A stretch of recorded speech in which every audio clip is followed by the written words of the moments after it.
Good morning, everybody.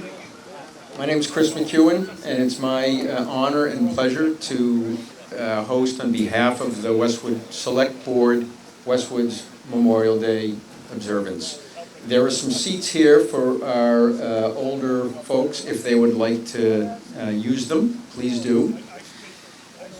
I want to welcome everybody, but especially our youngsters, and that's because at some point over the next however many years, you all will carry the torch of noting and remembering Memorial Day. Memorial Day used to be called Decoration Day, and when the Girl Scouts and Brownies scuttle off with flowers to decorate the graves, that's truly in keeping with the original purpose of Decoration Day, now Memorial Day, which is to honor and remember the men and women who gave their lives in service to our country.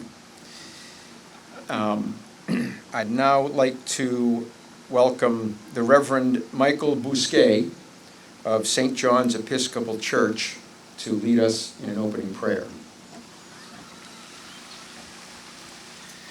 Thank you so much, Chris.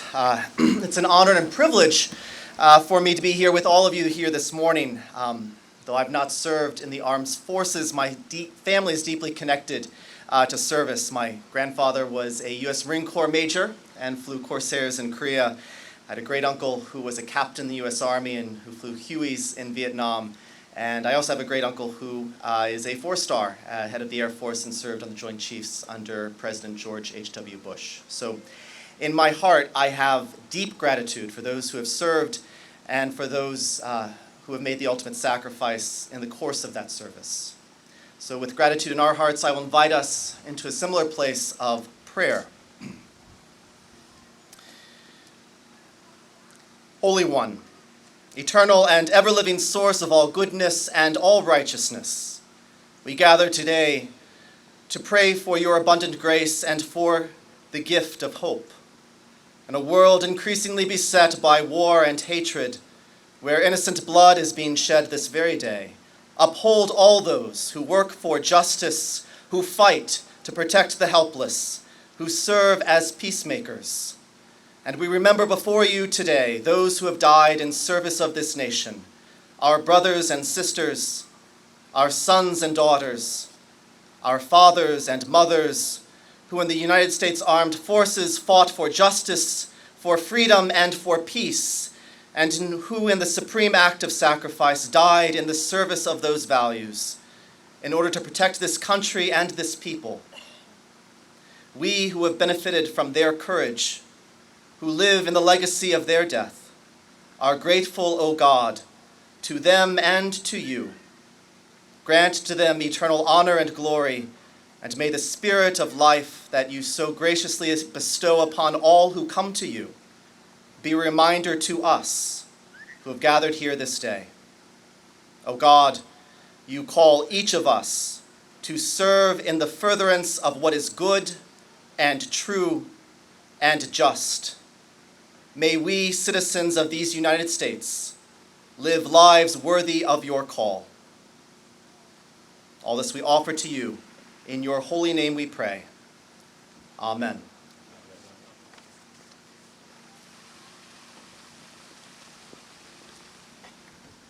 Thank you, Reverend Bousquet. And now I'd like to invite, we have 5 Westwood Brownies leading us in the Pledge of Allegiance this morning. And I would love them to come up here to do that. Do we have them?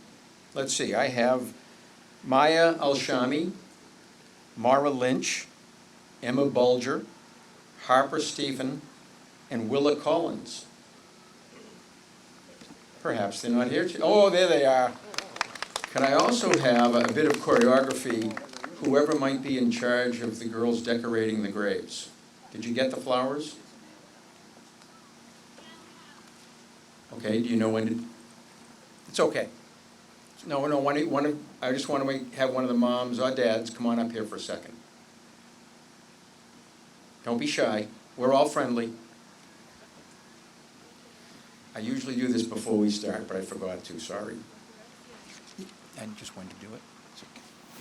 So when Dan Clark starts the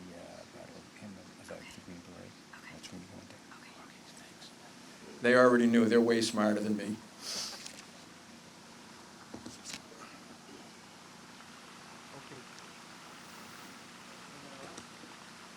Yep.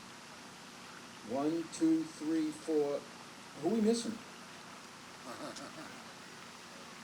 Emma? Is Emma here? No? Oh, I hope she's not sick. Okay, ready? You guys hold that in here. Nation flag.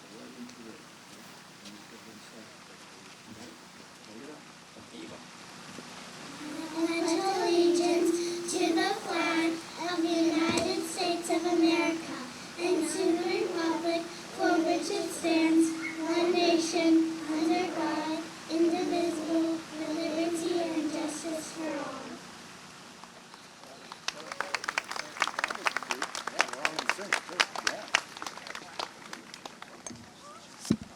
That was perfect. It sounded like you guys practiced that. And now I'd like to welcome Dan Clark for the Armed Services Medley.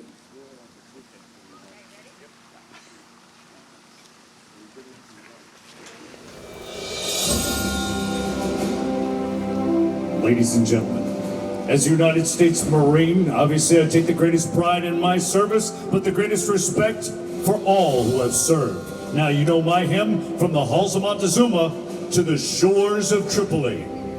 If you served in our United States Army, you know your hymn to be caissons go rolling along. They just changed the words a little bit now, called Army First to Fight. If you served in the United States Navy, your iconic hymn, Anchors Away. If you served in the United States Air Force or Army Air Corps a long time ago, your hymn has always been Wild Blue Yonder. We have a new branch of service known as the Space Force. Well, they have a new hymn and they have a new motto, Sempre Supra, always above. In addition, there's a group of men and women who not only guard our shores, but they're deployed to combat venues all over the world. Their hymn, Semper Paratus, always ready, the United States Coast Guard. And then finally, there's a group that was long forgotten, supporting and defending this nation since 1775 in both peace and war. I'm referring to our merchant marines, many times sunk by enemy submarines right off the coast of the United States. Well, they have him also. Heave ho, my lads, heave ho. Now, ladies and gentlemen, I would respectfully request, when I sing your hymn, if you have served, had a family member who has served, been married to a serviceman or servicewoman, when I sing your hymn, please put your paw in the air so I can properly recognize you. The order of military hymns today is going to be the Merchant Marines, the Coast Guard, the Army, the Navy, the Air Force, the Space Force, and then the United States Marine Corps. Do I have any Merchant Marines on deck? Merchant Marines? There we go. Heave ho, my lads, heave ho. It's a long, long way to go. It's a long, long boat with our hatches full, braving the wind, braving the sea, fighting our treacherous foe. Heave ho, my lads, heave ho. Although the seas blow high and low, oh, we can cross in the ocean, sail in the river. Give us those goods and we'll deliver them. The submarines, we're the men of the merchant marines. Do I have any Coast Guardsmen on deck? Coast Guard? We're always ready for the call. We place our trust in thee. Through surf and storm and howling gale, I shall our purpose be.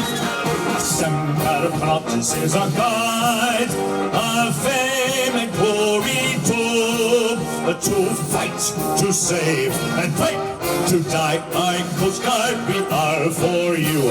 Where's my army? Army! First to fight for the right and to build a nation's might, and the army goes rolling along. Proud of all we have done, fight until the battle's won, and the army goes rolling along. But it's high, high, hey, the army's on its way. Call up your cadence out and stroll. 2, 3, For wherever we go, you will always know that the army goes rolling along. Where's my Navy? Oh yeah. Anchors aweigh, my boys, anchors aweigh. Farewell to college joys, we sail at break of day. Oh, our last night on shore, steering to the fort. Until we meet once more, is wish you a happy voyage home. Where's my Air Force? Off we go into the wild blue yonder, flying high into the sun. Oh, down we dive, spread our flames from under, and above, give the guard. Off we go, swimming to meet our thunder, off in one hell of a road. We live in fame, or down in flame. Nothing can stop the U.S. Air Force. Do I have anybody from the Space Force on deck?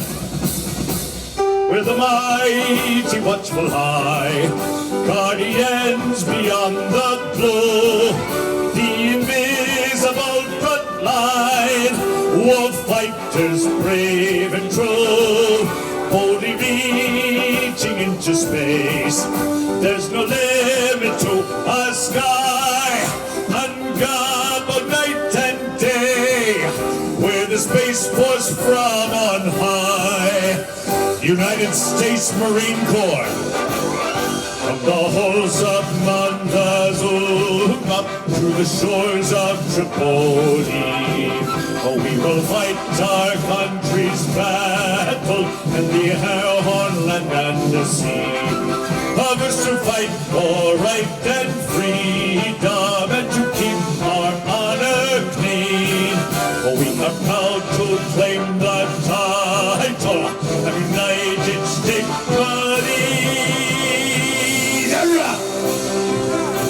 From our merchant marines to our Coast Guardsmen, our Army, our Navy, our Air Force, our Space Force, our United States Marine Corps, we wish you Godspeed and stay safe.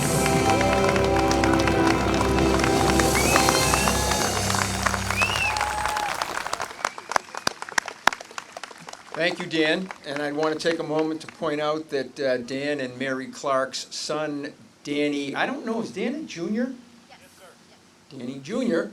was promoted to first lieutenant today in the Marine Corps and is at flight school in, where is he? Corpus Christi, Texas. Going to be a pilot in the Marines.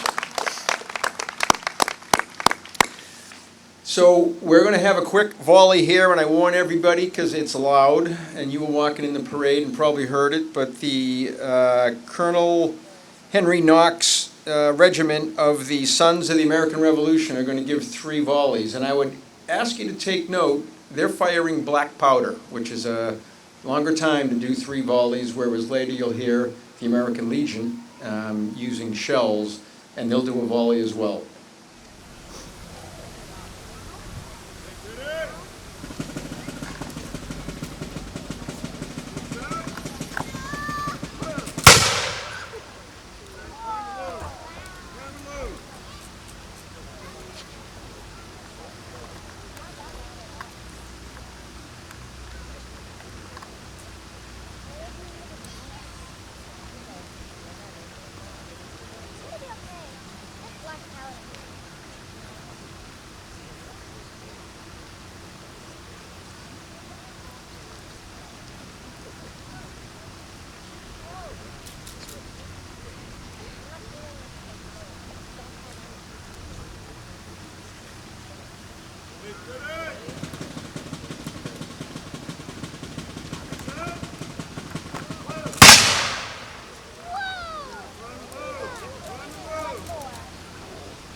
Thank you. And now please welcome Noah Bloom, an 8th grade student at Thurston Middle School, to read the Gettysburg Address, a document of speech well worth listening to the words.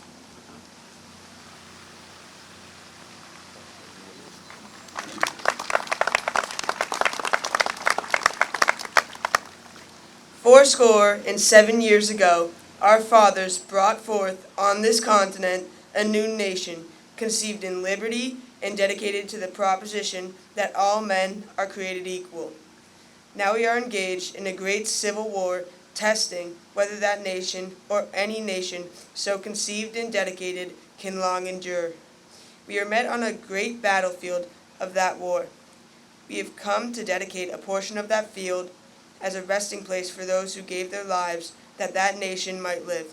It is altogether fitting and proper that we should do this. But in a larger sense, we cannot dedicate, we cannot consecrate, we cannot hallow this ground. The brave men, living and dead, who struggled here, have consecrated it far above our poor to add or detract. The world will little note nor long remember what we say here, but it can never forget what they did here. It is for us, the living, rather, to be dedicated to the unfinished work which they who fought here have thus far so nobly advanced. It is rather for us here to be dedicated to the great task remaining before us, that from these honored dead we take increased devotion to that cause for which they gave the last full measure of devotion. That we here highly resolve that these dead shall not have died in vain, that this nation, under God, shall have a new birth of freedom, and that the government of the people, by the people, for the people, should not perish from the earth.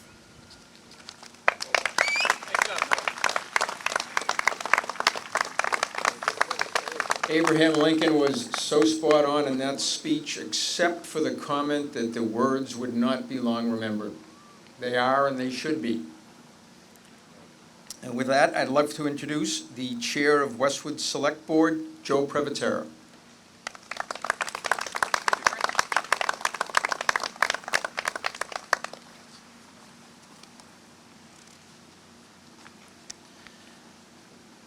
Good morning, and thank you so much for joining us today on this solemn holiday.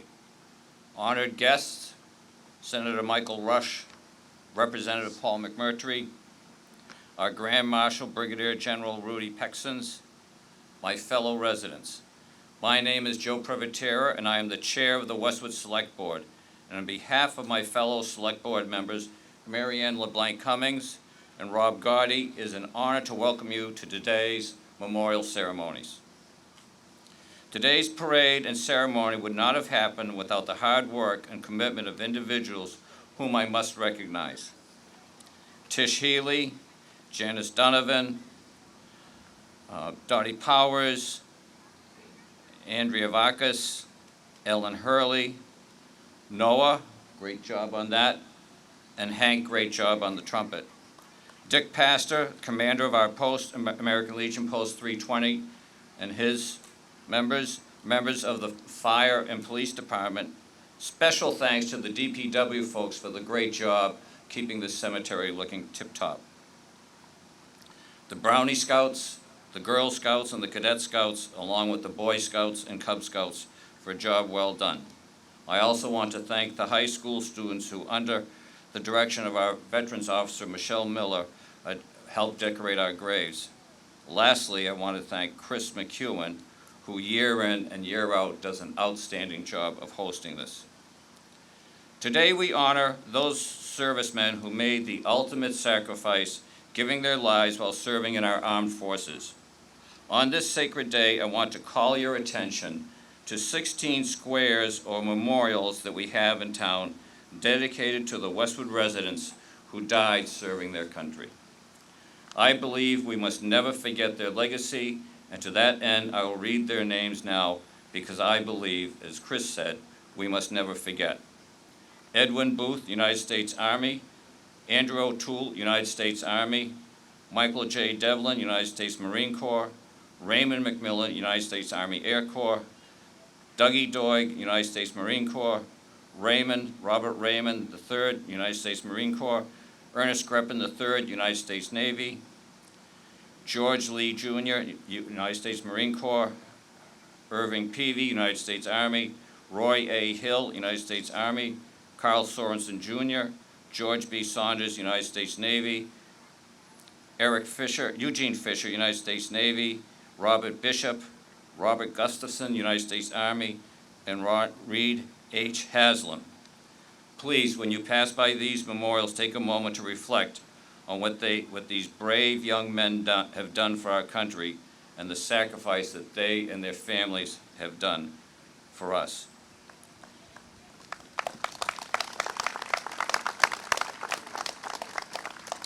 I'd like you to know that I also had the tremendous pleasure of visiting with Michael Devlin's mother, a Gold Star, only Gold Star mother this week. We honored her with a beautiful bouquet of flowers that Michelle had arranged, and thanked her for her hard work as president of the Gold Star Mothers of Massachusetts and Rhode Island.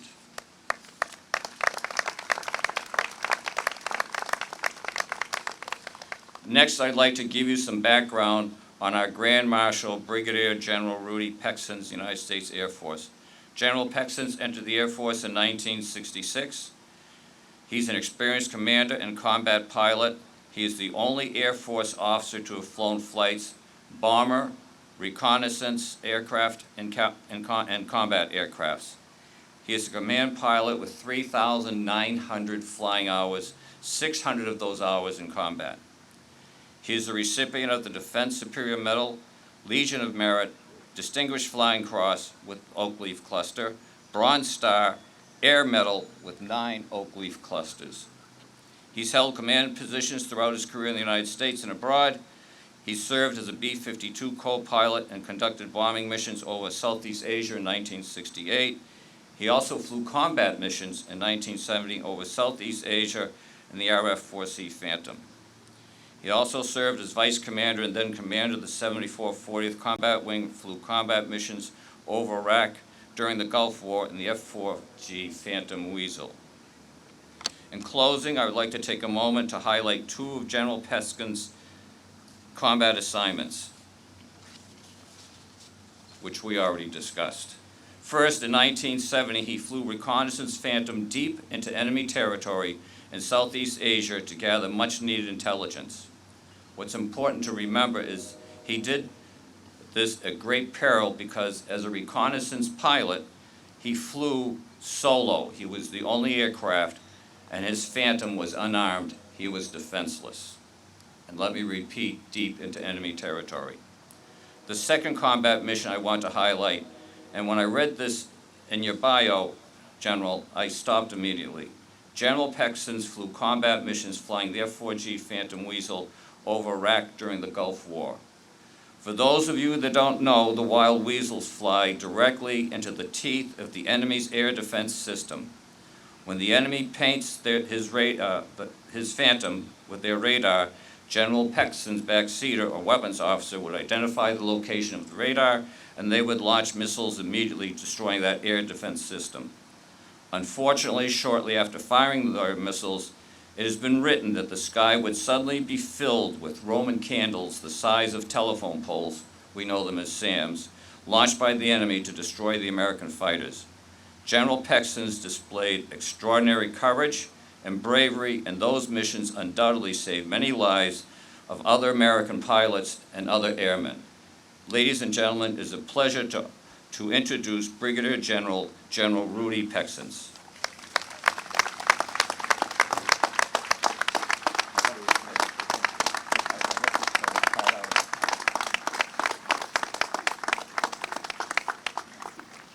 Distinguished guests, veterans, ladies and gentlemen, my father, Captain Rudolph Carl Pexins, moved the family from Boston to Pleasant Valley Road in Westwood in 1953. World War II had been over for only 8 years, and he, like most men of his age, had served.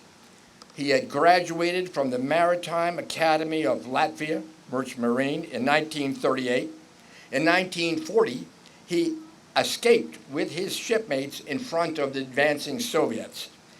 In 1942, he was torpedoed and sunk off Cuba as a Latvian officer on a Latvian ship sailing for the American Wartime Shipping Administration. He survived. Subsequently, he was offered and accepted a commission in the United States Navy and was dive-bombed and sunk again at the invasion of Anzio in Italy in 1943. He survived again. He died at Fox Hill Village in Westwood at age 90.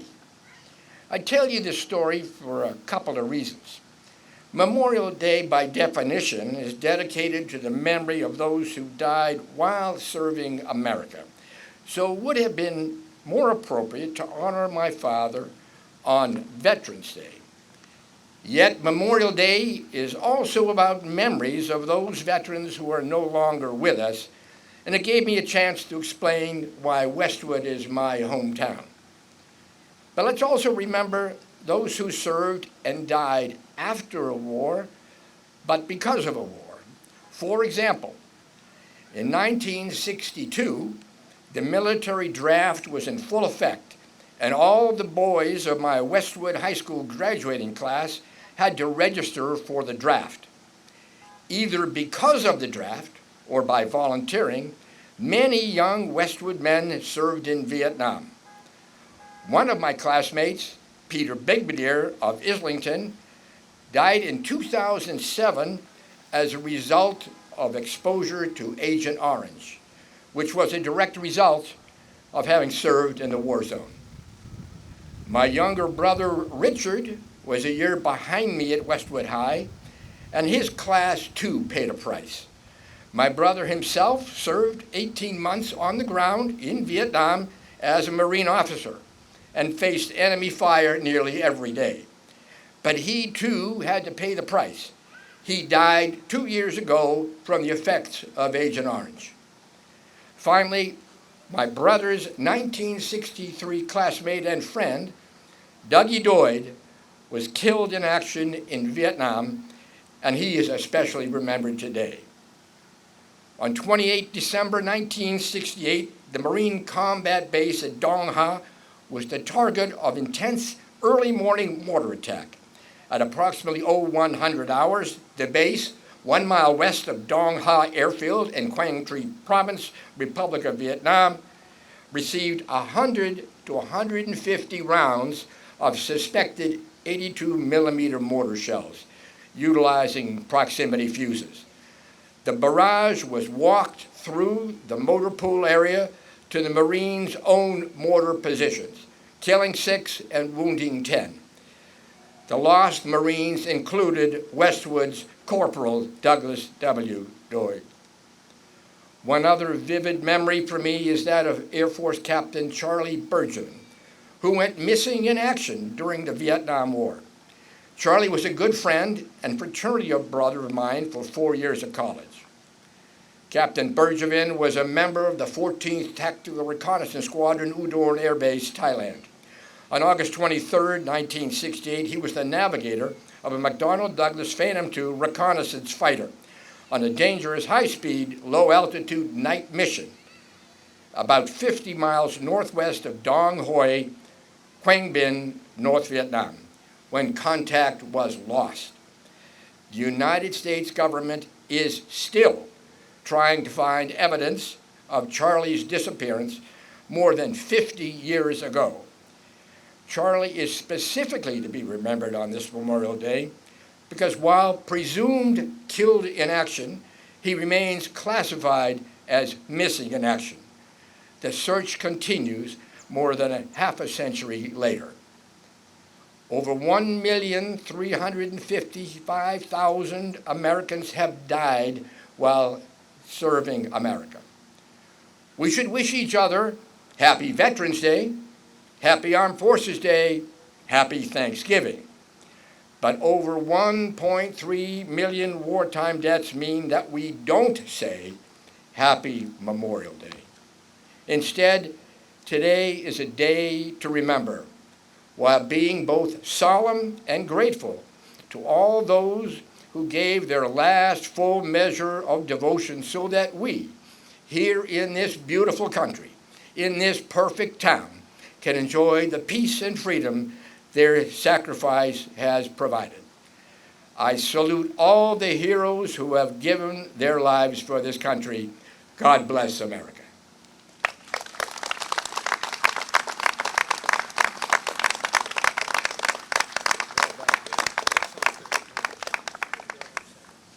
Thank you so much, General Pexons. That was a moving and meaningful thoughts on your behalf. I'd now like to welcome State Representative Paul McMurtry to say a few words.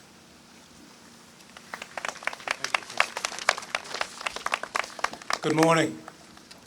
Today, as we do on each Memorial Day, we come together as a grateful community and a grateful Commonwealth to honor and collectively pay our respects to the brave men and women who have worn the uniform of our country and died in defense of our nation. I'm privileged to join you and my colleague at the State House, Senator Michael Rush, along with our partners in government, Select Board members Joe Prevotera, Mary Ann Cummings, Rob Gotti, and of course our Grand Marshal, General Pexton, and many others who serve this community. I'd also like to take a moment to acknowledge the hard work of the Memorial Day Committee, along with our honor guards, specifically our police and fire honor guards, whose presence today carries on a military tradition. Thank you all for participating in this important day of remembrance.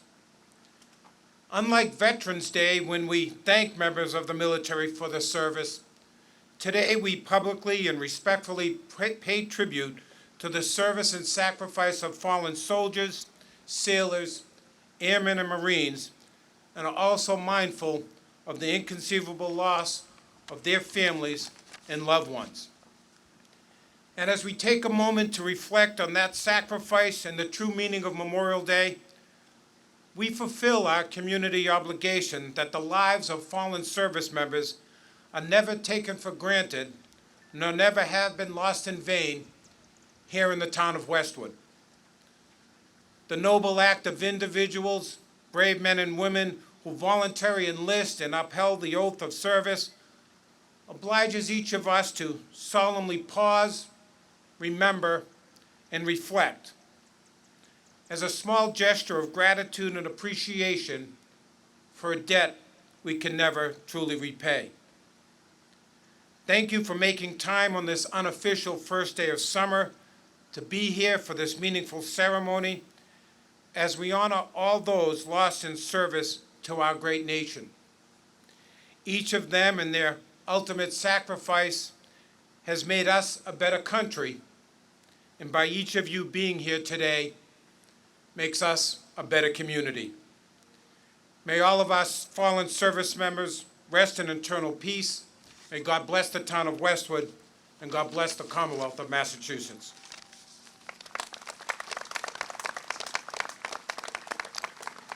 Thank you, Representative McMurtry.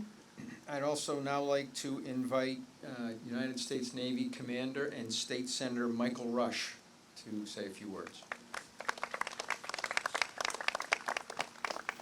Good morning. Morning. I'm grateful and privileged to join you this morning to offer some brief remarks on the extreme importance of Memorial Day. As an Iraq War veteran and as the Commander of the United States Navy, I am humbled and honored to be with you. I'd like to thank the organizers of this outstanding event, Town of Westwood, Chris McCune, Westwood Fire and Police, and all the volunteers who make it possible every year. I'd like to recognize the outstanding public officials here this morning who are committed to supporting our veterans, current service members, and their families.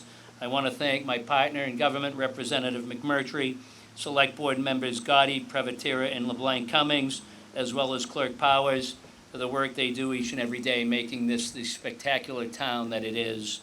Today, we especially honor our Gold Star families. Thank you from a grateful nation for your sacrifices you have made, continue to endure each and every day. Every person who has joined our nation's military has raised their right hand and taken a solemn oath to give life in defense of our nation. and we are here to honor those who made the ultimate sacrifice. I would be remiss, however, if I don't ask those who have served, those serving, and the Gold Star families, if we have any, to again, please just raise your hand to be acknowledged today if you've served or Gold Star family members. So thank you for all that you have done. President Kennedy said in his inaugural address, "Let every nation know, whether it wishes us well or ill, that we shall pay any price, bear any burden, meet any hardship, support any friend, oppose any foe to assure the survival and the success of liberty." Those who gave their lives in the defense of this country lived by those very words. We stand in this very hallowed space to honor our true heroes, those brave women and men who did in fact pay any price. They embody the American spirit that makes our country great and forever unique in the history of the world. We are all charged here today on this Memorial Day to do our duty as citizens of this great nation to ensure that those fallen are in fact never forgotten. Admiral Nimitz said we have a solemn obligation, the obligation to ensure that their sacrifice will help make this a better and safer world in which we live today. Leave here today, continue to do your part to make a difference and ensure that our country continues to be great. Make every day a Memorial Day. At 3 p.m. today, join the nation in a moment of silence to honor those who died in service to each and every one of us here today. Ensure that our dead are remembered and that their memories live on forever in the freedoms that we enjoy because they did pay that ultimate sacrifice. They did their duty. It is our duty to make sure they did not die in vain. Thank you, God bless you, and God bless the United States of America.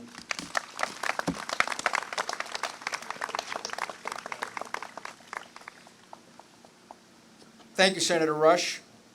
At this point, we have our last speaker, but I want to tell you what's going to happen because it involves another volley, and I want to make sure, excuse me, volley's next. Normally we would have the American Legion Post 320 commander speak briefly, but he had bypass surgery on Friday, and he's doing fine, but can't be here with us. So in his stead is Commander Ned Richardson to say a few words.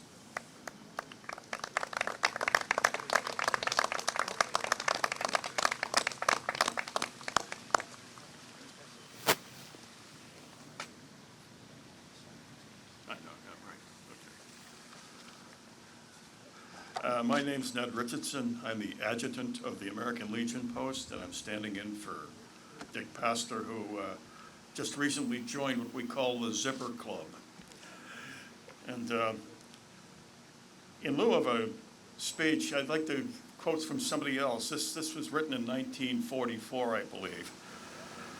"The young dead soldiers do not speak. Nevertheless, they are heard in the still houses. Who has not heard them? They have a silence that speaks for them at night and when the clock counts. They say, 'We were young. We have died. Remember us.' They say, 'We have done what we could, but until it is finished, it is not done.' They say, 'We have given our lives, but until it is finished, no one can know what our lives gave.' They say, 'Our deaths are not ours. They are yours. They will mean what you make of them.' They say, 'Whether our lives or our deaths were for peace and a new hope or for nothing, we cannot say.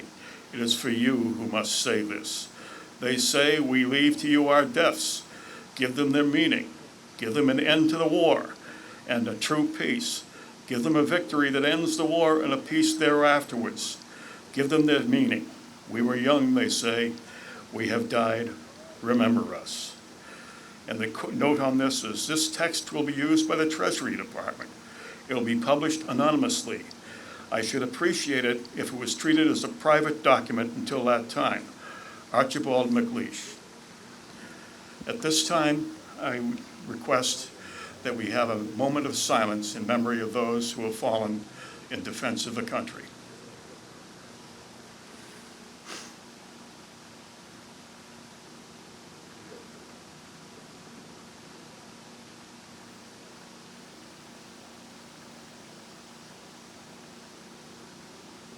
Thank you.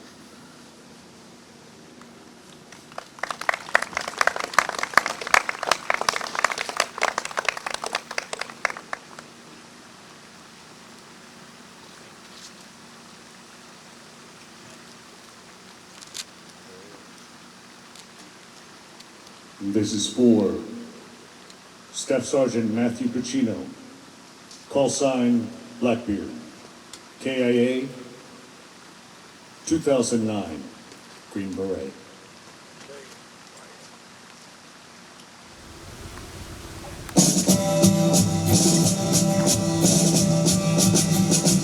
Fighting soldiers from the sky, these are men who jump and die, men who mean just what they say, the brave men of the Green Beret, silver wings upon their chest.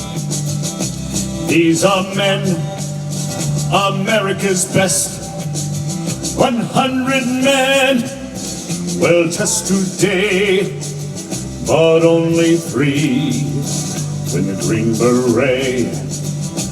Trained to live off nature's land, trained in combat, hand to hand, men who fight by night and day, the brave men of the Green Beret, silver wings upon their chest. These are men, America's best. 100 men will test today, but only 3 for the Green Beret. Back at home, a young wife waits. The Green Beret has met his fate. He has died for those oppressed, leaving her his last request. In silver wings on my son's chest, make him one of America's best. There'll be a man we'll test one day, have him win the Green Beret.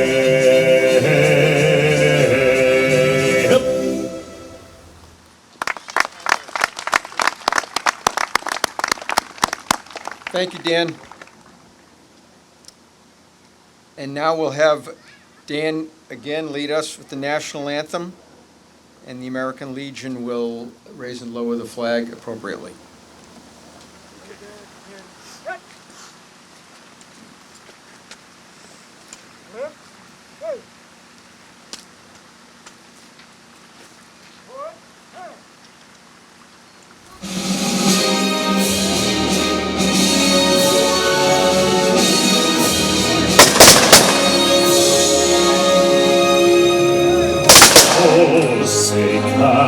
See, where by the dawn's early light, what so proudly we hailed, at the twilight's last gleaming, whose broad stripes and bright stars furrow the perilous fight, o'er the ramparts we watched, for so gallantly streaming, and their rockets red glare, the bombs bursting in, gave proof through the night that our flag was still there.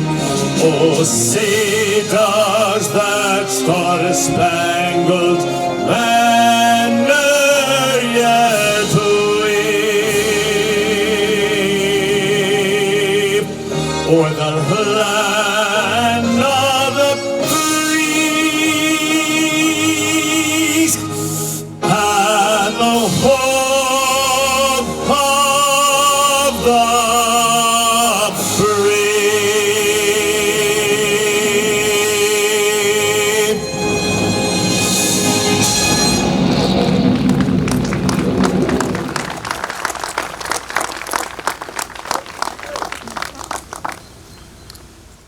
Thank you, Dan. And again, you're going to join us once more for the story of Taps. followed by Westwood's own Hank Murray, a sophomore in Westwood High School, playing taps for us. I just want to point out, I don't recall how many years Hank has done this, since he was a little boy, including one year where he almost wasn't going to join us. He was wearing braces, and you can imagine how hard that might, how sore that might be trying to play taps, but he did it for us anyway.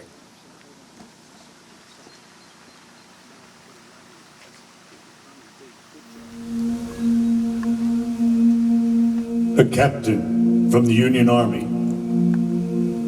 heard the cries of a dying soldier one night, and he left his tent and went out over the berm in the darkness, and he found this dying soldier, and he pulled him back into the light of his tent.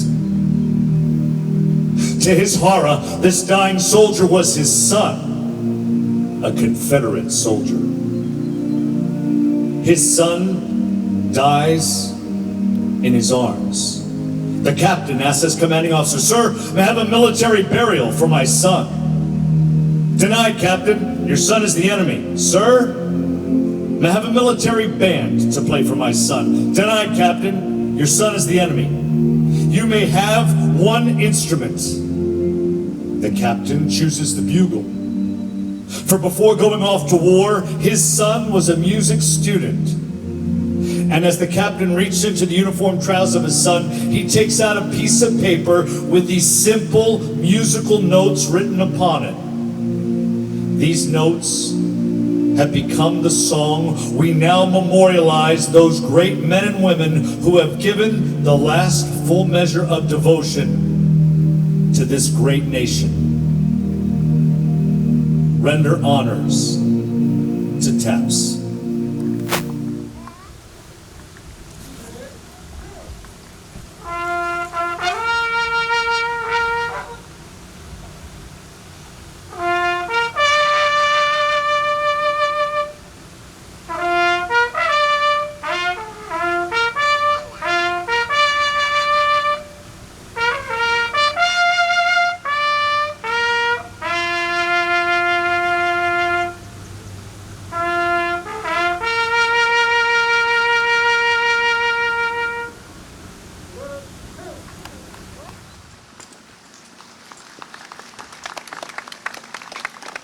Thank you, Hank. Before we conclude here with a closing prayer by Reverend Bousquet, I just want to again thank the Select Board here in Westwood for their commitment to making sure that we acknowledge and honor those who lost their lives on Memorial Day. Particularly the fire department, the DPW, and the police department, but also the folks on the Memorial Day committee, in particular Janice Donovan, Tish Healy, and Andrea Vargas. We couldn't really put this together without them, and there's more work that goes into it than you might imagine, so thank you very much. The Reverend Boskett will lead his prayer, and then we'll all be able to appreciate Tom McClintock doing a Amazing Grace on the bagpipes with a fade, and then as normal we'll all disperse, walk back to Town Hall, and enjoy the rest of the day. And please take a moment at 3 o'clock to pause with the rest of your countrymen. Thank you.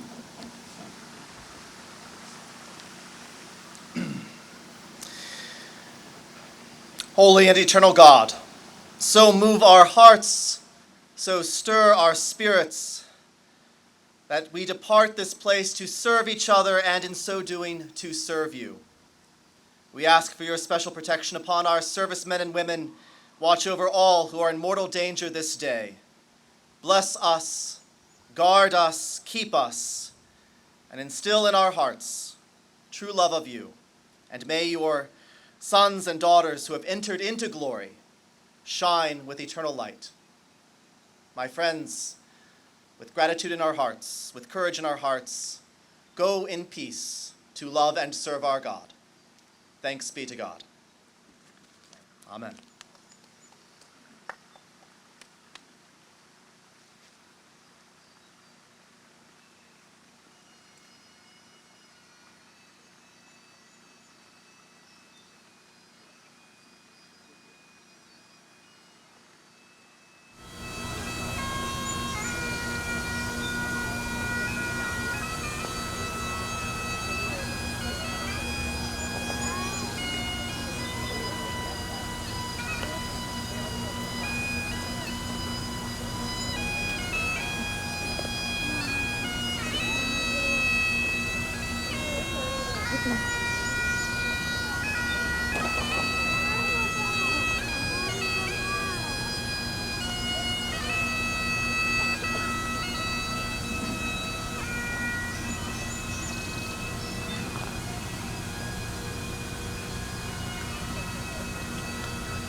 as the young girls decorate the graves of the veterans in our cemetery, this will conclude our Memorial Day observance. Thank you very much for coming.